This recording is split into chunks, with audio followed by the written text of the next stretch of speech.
Hello, this is Dr. Sonia Cunningham Leverett with Hadasso's Crown Publishing, and today we are here with another author interview. Today we are delighted to have with us Dr. Adrienne A. Davenport. I was getting ready to say the whole name, Dr. Adrienne Anderson Davenport, and it's always a blessed privilege to speak with her because she's such a positive person. She's always smiling and just brings a lot to the field of education, but to life itself. And so we had the opportunity to work with her on her first book, My Hope is Built, which has been a smashing success, a bestseller, and all of that. And that's more on the faith basis. But here today, we're talking about her newest release, Stand. And so you're going to hear the inspiration behind the book, the thought process as she was writing the book, and then to the rollout, how she's going to release it. So I want Dr. Davenport to tell us who she is, her background in education, and then tell us how you developed this STAND, the acronym, what it's for, and just kind of give us a lead into your new book. Okay, I am Adrienne Davenport. I'm a 30-year veteran educator. I'm still working. I'm retired officially, but unofficially, I'm still working. I began my career in Greenwood, South Carolina, which is where I'm from. I started teaching elementary school, and after elementary, relocated to Greenville and started middle school, transitioned to the administrative ranks and served as a assistant principal, and then moved on to become a principal and spent most of my career in administration. And a few years ago, decided that that box of experience had been checked off for me and transitioned to something a little less hectic, but still involved in education. So I've worked as an instructional coach and also launched my consulting business, Dr. D Consulting, where I provide personal and professional development, and my niche is working with those who aspire to be instructional leaders. Most people that want to get into administration, instructional leadership in some capacity is usually a stepping stone. And in my experience, I've had so many people ask over the years, well, how did you become a principal? And knowing good instruction, knowing what good instruction looks like is critical. And so I've been able to coach up assistants to become teachers, teachers to become teacher leaders, assistant principals, and have had assistant principals move on to the principalship, and some former colleagues, principals that are district level currently. So I have worked a lot in helping others. I think I have a gift for seeing the potential in others and bringing that out. I've never been a gatekeeper, so if you have the desire and you want to learn and grow, I do not mind sharing my knowledge with you and helping people to get to the next step in their careers. So I also love teaching. So I also work as an adjunct instructor at Anderson University. So I'm still very busy, but definitely committed and passionate about education. That is very obvious, very obvious. And the one thing that really resonated with me is just how much you enjoy helping others and seeing other people. It's like you don't mind sending the elevator back down to get someone else up to the Exactly. top floor. Exactly. And so I'm a former adjunct professor for Anderson University, and those were definitely some of my best teaching days. What I so enjoyed about teaching at Anderson University was being able to share my faith. Right. Yes, and so having prayer before class, after class, in between class, it's okay because you're at a faith-based school, which is so different from our daily work in the public schools. So, Right. and, Exactly. and I just enjoyed the environment, but the students that I instructed were so prepared when they came, and they were so ready to learn and just were sponges. I truly enjoyed that. So kudos on giving back in that way. So now it helps us to understand how you got to stand. So tell us about that acronym and what exactly your book is designed to do. Okay. Well, my first book, as you mentioned, My Hope is Built, was a passion project. It was something I wanted to do. It was a natural segue after having spent most of my career as an educational leader. And it was also served as a legacy for my family, for my daughter, and for the rest of my family. And as I was finishing My Hope is Built, writing it, the word stand just kept coming to me. I just kept hearing the word stand, stand. And I said, well, obviously as a leader, you do physically stand in front of others, but you also have to stand metaphorically for your beliefs and making sure that your actions and your walk are aligned. And so with that, I decided to create an acronym that would be easy for readers to remember and understand, and still expound a little bit more, not just my experiences being an educational leader, but what it took to get there. And so I created the acronym STAND, and the S stands for Stand on Business, which in the urban vernacular of today means that you mean what you say and you say what you mean. And so that authenticity has to be there. T stands for take initiative. It's very important that you not just rest on your laurels or just, this is just my lane, I'm just going to stay in my lane, but you do have to take initiative. A, which I think is the most important letter, is to acquire knowledge, because you have to be a lifelong learner and you have to know what the current best practices are, the current trends in education. You always have to keep your saw sharp. And you have to nurture relationships. And as I shared in my first book, a lot of the challenge of being a leader is really to get to know the people, to solve problems, and to be able to do that, you have to nurture relationships with others to be able to do that.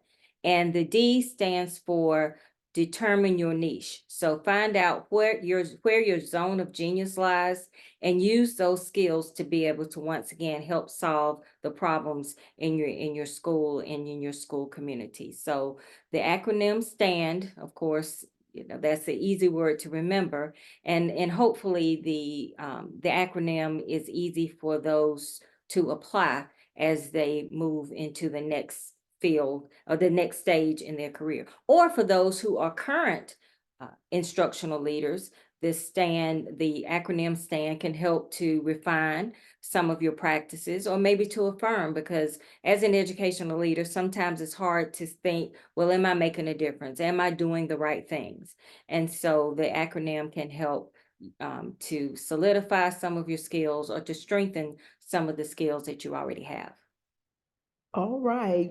So now we understand the basis behind Stand.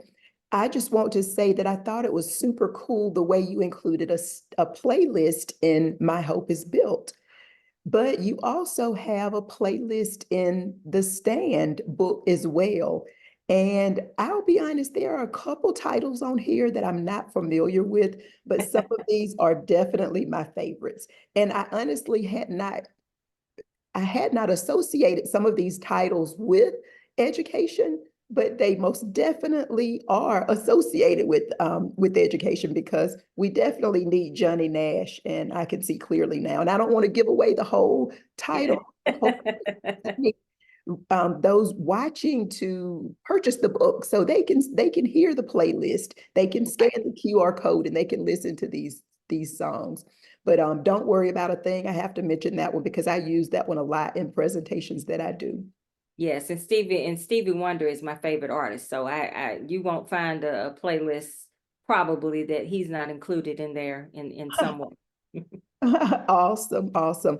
I love that because we need music to help keep us going and to relax us, but to also give us some relief sometimes when Right. things just seem to be too overwhelming. Uh, Right. And music is a universal language, so it can bring all kinds of people together. And it kind of also reinforces nurturing relationships as well, which is the end in stand. And so music can help to do that as well.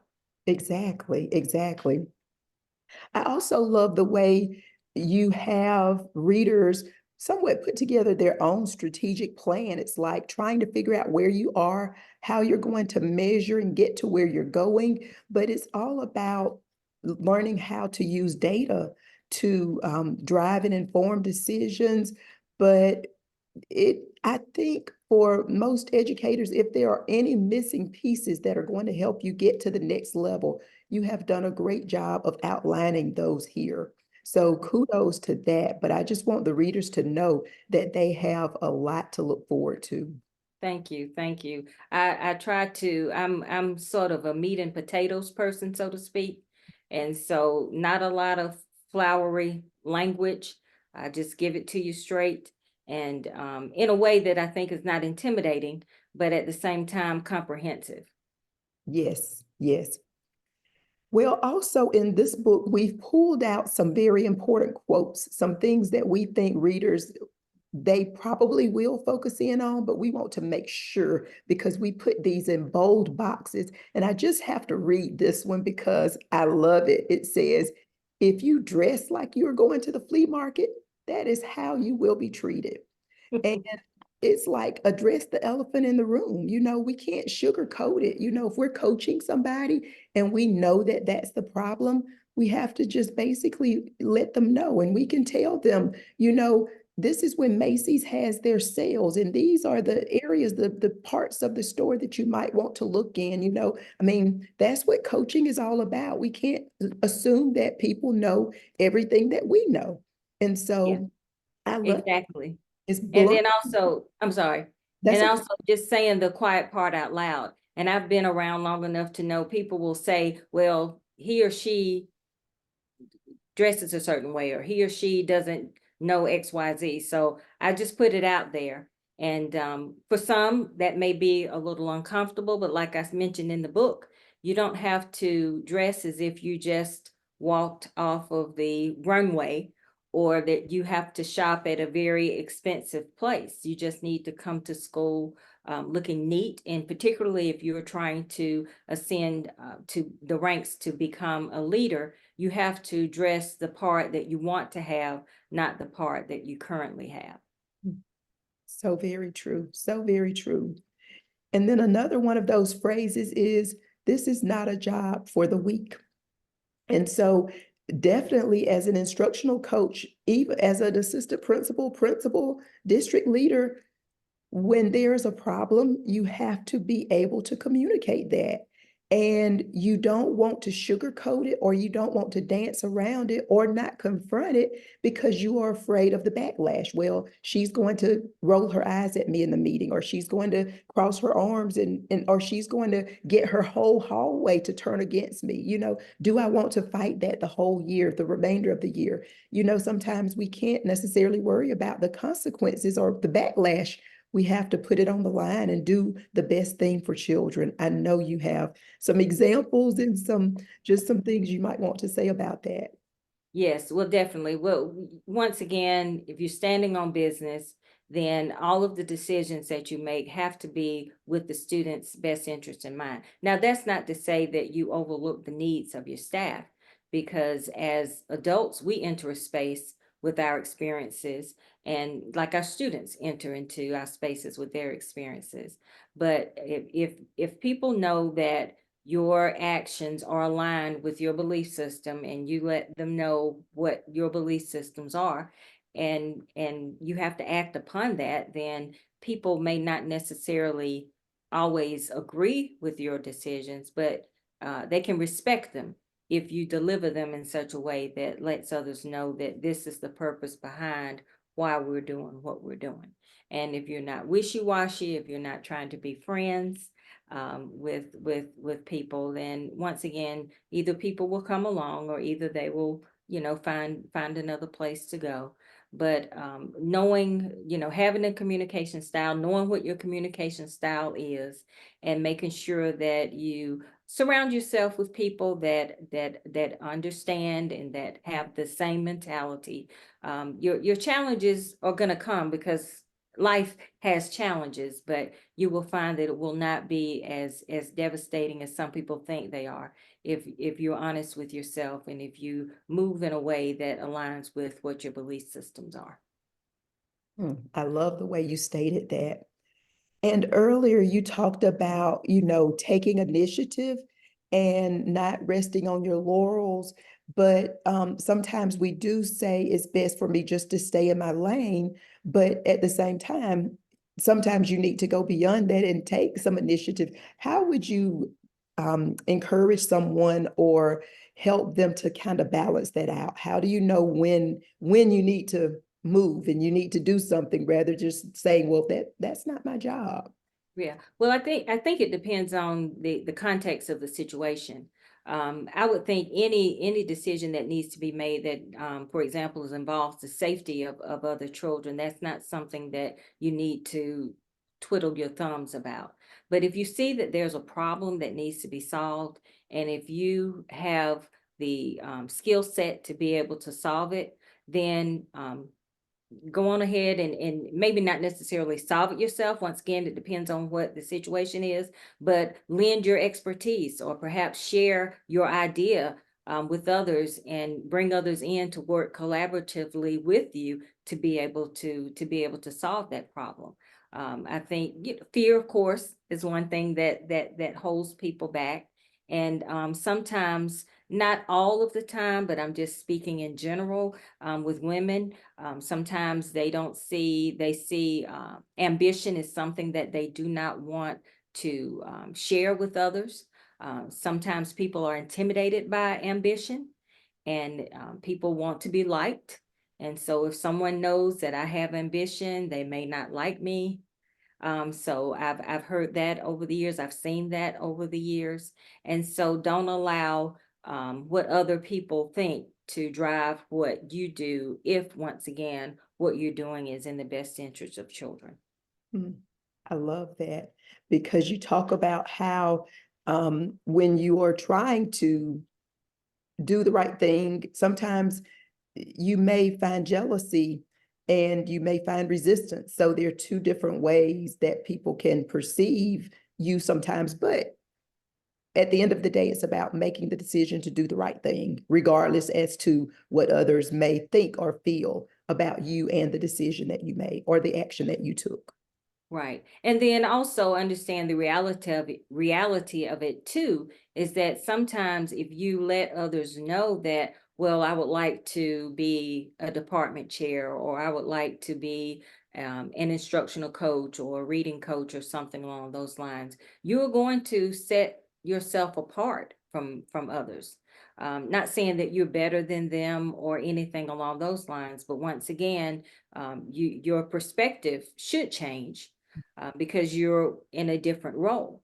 And so that may come with some separation. So sometimes, depending on, once again, the context of where you are, it may be better to be in another school or perhaps even another district if you aspire, because that way you can perhaps maybe maintain some childhood friendships that you've had, because sometimes those relationships they may sever, or they definitely may change. And so sometimes it may be hard to move up in that same system or maybe that same school. So you have to maybe be comfortable knowing that I may have to spread my wings a little bit. So don't be afraid of that as well. Wow, all of that is great advice and so very true because I experienced so much of what you just said. One thing too, I want to ask about. So you work by day, and I know that you just have a life where you give, and then you're an adjunct professor. When did you have time? How did you pen this last book? Well, this was not as and My Hope Was Built was not a difficult read. It was just I had to marinate on some of the experiences, and making sure that I didn't overshare, and making sure that I framed it so people would try to figure out, well, I wonder who she's talking about. So some of the stories I had to kind of bring a little bit of this in, a little bit of that in. And so it took a little bit longer there. And once again, it was a passion project. So I didn't necessarily have a deadline. I just kind of wrote when I felt moved to do so. With S.T.A.N.D, once again, after I'd written My Hope Was Built, I still was getting questions, some of the nitty-gritty questions about, well, how did you do it? And so because it's my job that I've done, it wasn't hard to sit down and write about the experiences of or the skills that you need to be able to move up the ladder, because I've shared them with others. So it wasn't hard to do. And I did have an accountability partner again, and she checked in on me on the weekends, because I would set aside time on the weekends to write, because during the week I just didn't have the time to do it. And so I would set aside time on the weekends to write, and each letter and stand, of course, is a chapter in the book. And so I just set a goal to finish it by the end of March. And so I met that goal, and then, of course, solicited your assistance again, and through the editing process. So it just it wasn't difficult. And once again, it was something I'm passionate about. So it wasn't like a job per se. So it wasn't challenging at all. That's great. I admire your willingness to get it done, but I like that you didn't stress yourself, that it wasn't like it has to be done at this time or so forth. But that accountability partner sounds like a really good person that I might need to use at some point to help me stay focused and on track with my many things that I'm working on at one time. Yes. Yes, that's always a great idea. So what's next for Dr. D? That's a good question. Well, I wrote the book once again, not only as a tool to help individuals, but also to leverage that for expanding my consulting business, Dr. D Consulting. And so for district leaders that are looking to develop a teacher leadership prep program, S.T.A.N.D can serve your purpose there. If you are a principal and you're looking to develop your teacher leaders in your building, S.T.A.N.D can help with that. If you are an individual, once again, if you're a current leader and you may be wondering, am I doing this right? What do I need to work on? Most school districts now have 360 profiles or 360 inventories that they do, and there's always something. We always are works in progress, so there's always something we can work on. So S.T.A.N.D may serve as a way to help develop personally, and then also for those that are aspiring to be educational leaders, instructional leaders, S.T.A.N.D can serve that purpose. So the book is a tool to use, and I'm available. My contact information is in my book. Also on my website, drdconsulting.org. Also follow me on social media, Instagram, Twitter, LinkedIn, and you can get in touch with me, and I'm ready and available to provide support for individuals, schools, or districts. Wow, well, you just answered all of my last questions because I wanted to make sure that I wasn't misunderstanding that you do coach individuals, but schools can call you, districts can call you, and you can consult for groups as well. And so that's great. All of that's exciting. And then you also gave all of your contact information, and I will also put it in the description underneath this video so that you are able to reach Dr. Davenport um, directly, and you can buy the book because I will post that link as well. It will be there, so you can just click it and buy on Amazon. And also you can, on her website, follow her so that if she's going to have any events coming up in the future, you can get in touch with her, but you can also reach out to her for your coaching needs. Exactly. Yes. So is there anything else that you'd like to share about either book or anything else you feel our audience needs to know before we completely wrap up? I just thank you for the opportunity. I enjoy working with you. Being a former educator is always great to understand the perspective and working with a publisher that's been an educator is definitely an asset in this journey. I did not, I guess I didn't set out necessarily to be an author, but it's really been, I've enjoyed it. And some ask, well, in fact, one of my colleagues the other day was like, congratulations on your second book. She said, you're popping these things out like Danielle Steele. You may have 3 or 4 more before the end of the year. And I said, well, I don't know. I said, we'll see. I'm definitely always reading. And if you follow me, I always will profile a book that I'm reading each month. And sometimes I vacillate between historical fiction, maybe, or this April was poetry month, so I had a poetry title, but most of my books are nonfiction related to education, to be honest with you. Most of my books are, but I love to read, and I think if you're going to be an educator, you got to enjoy reading too. And there's a lot out there, podcasts. Of course, there are articles that you can read where they kind of summarize them for you, books that are summarized, so you don't have to have a book this thick and tote it around. A lot of audio books, you can listen to them as you're going to work or whatever, but you have to remain informed. One of my famous phrases I always like to say is, your ignorance lasts for as long as your Wi-Fi connection. So if you don't know something, you Google it. And it makes no sense to live in ignorance anymore. So if you don't know something, then Google it, look it up, or call Dr. D. I can help you. I love it. I love it. What a nice commercial. And you definitely are a leader as far as that goes. And I love that in your book, you have a very nice reading list. Some of them I've read, but some of them I'm challenged to read. So thank you for providing that as well. Thank And you. it's been a pleasure working with you on both of those books. And so when that prophecy comes true that you get 3 more out before the end of the year, like Danielle Steele, I'll be here. I'll be excited to I work with you. will. Yes, I will. but I just know you to be the person that as you see the need when you're doing your coaching and you decide to make another manual for those people whose assistance those people you are assisting, that's probably how you're going to get these next titles. So it just makes sense that in your consulting, you have this material that is designed to help those clients that you work with. And so I know it's going to be very successful. Congratulations again on book 2. And thank you for taking the time to interview with me today. It's been a real pleasure. And we will talk again very soon. I hope you have a wonderful rest of the day. Thank you so much. I appreciate it. Thank you. Bye-bye. Bye-bye.